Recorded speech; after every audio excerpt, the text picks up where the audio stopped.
Hi guys! Paano na nga ba ang bagong CMHK Kabayan ngayon? Paano na yung bagong pag-top up at subscribe sa kanilang mga data package? So, i-share ko sa inyo guys, kasi nga bago na nga talaga. Kasi ang daming nagtatanong sa akin sa comment section, so hindi ko sila nasasagot. Kasi hindi ako nakapag-vlog nitong mga nakaraan. Ang dami na. So, ayan, may screen record ako dyan at papakita ko sa inyo kung paano. Ayan, panoorin nyo guys. Maraming salamat. So, ito guys, kasi nga nag-expired na ako noong August 4. Kasi nga, nasa Japan yung amo ko and delay niyang binigay yung sahod namin pagdating pa nila noong August 3 ng gabi. So, na-expired na yung load ko. Pati wala na rin akong balance, hindi na siya nag-automatic. So, need ko ulit na magbago ng, mag-subscribe ulit ng data package. So, ito na ngayon yung bagong patakaran or bagong upgrade ng CMHK Kabayan. Need mong mag-dial para mas mabilis guys. I-save nyo yung number sa contacts ninyo. I-save nyo yung 12580 sa contacts nyo, contact list nyo, para yun na lang, doon na lang kayo magsisend nito. I-type nyo una is 0 tapos i-send nyo ang 0, tapos lalabas itong welcome to SMS Business Hall.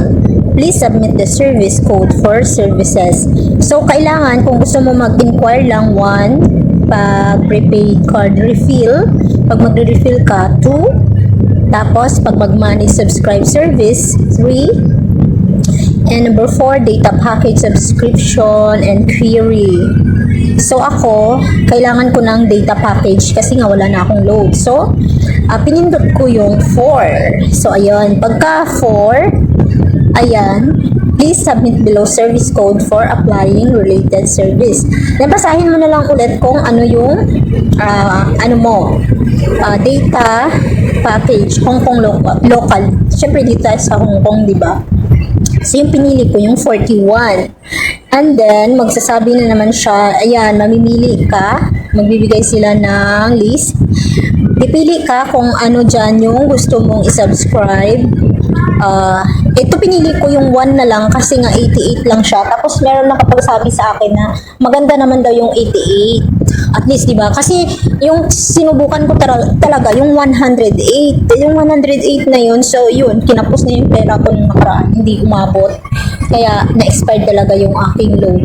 Pero ayan, sabi ko yung mas mababa na nga lang piliin ko. At least sa susunod, konti na lang yung makakatipid pa ako. Konti na lang idadagdag ko sa aking balance, di ba? So, ayan, pinili ko yung number 1, 88. Ayan, meron din dito 20 lang, 2 days. If gusto mong 2 days lang, meron ding 198, 90 day na siya. 90 day, bakit 3 months na yun, no? Parang mas makakatipid ka pala pag number 3, pero wala akong ganun kape halaga. And number 4, unlimited. Ito yung ginamit ko nung nakaraan. Tapos ito, yung number 5, 90 day, 30 days Philippines ID advance package. Ito maganda din to, yung number 5 at saka number 1. Okay din yung number 4, pero parehas lang din naman, kaya ayun. Pero maganda din yung 3, pero hindi ko pa siya na-try. Pero yung ginamit ko lang talaga ngayong buwan is number 1 guys, 88. Kaya ito inano ko, diba, 1. So, tapos mag-ano na yan agad yung CMHK, magre-reply na agad. Sabi, the order has been processed for refilling SIM card and account services management. Please press 0 to return to the main menu. O, diba? So, yun. Nag-text, pagkatapos niyan, nag-text na sa akin yung CMHK Kabayan. Diba? Nag-text na yan sa akin, no? Ayan, August 4, diba? Mobile number, top up HKD 110 current balance, kasi nag-top up ako, and then for account usation. Tapos, na-activate na nila yung mobile data package has been activated. If you, tapos pag gusto nyo naman mag mag-inquire, yun, dial niyo yung kung ilan na lang yung natira sa ano nyo, dial niyo yung asterisk number sign 130 number via your handset to check the package validity. If kung mag-i-inquire kayo kung ilan na lang yung data ninyo, pero usually nag-ano naman yan sila, nagte-text naman palagi, nag-update naman, nag-message kung ilan na lang yung ano nyo, kung ilan na lang yung package mo, ganyan. So no problem.